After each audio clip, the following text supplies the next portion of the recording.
Հայաստանի Հանրապետությունը գնում է դեպի Թուրքիա ու շատ այսպես ոչ թե արագ քայլերով կամ ցատկելով, այլ վազելով է գնում դեպի թուրքացում եւ թուրքահպատակեցում, Եվրոմիությանն անդամակցելու պայմանագիրը, օրենքը ինքը նորից եմ կրկնում, ընդամենը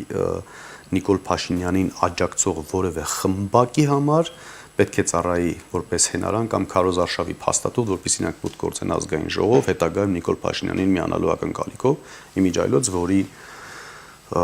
փաստացի դեպքը ունենք մենք Երևանի քաղաքապետարանում, այդ նույն Եվրոպամետ, այսպես ասած,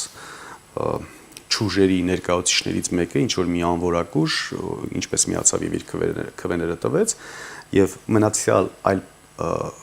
ամբովանդակ եւ պատկերացում չունեցող ուժերը, նույնիսկ այժմ դիրքավորվելով իբր թե ընդդիմադիր, բայց շատ հաճախ նաեւ բարձրաձայնում են, որ իրենք հենց պետք է կառավարության հետ աշխատեն եւ այս կառավարության հետ պետք է աշխատեն։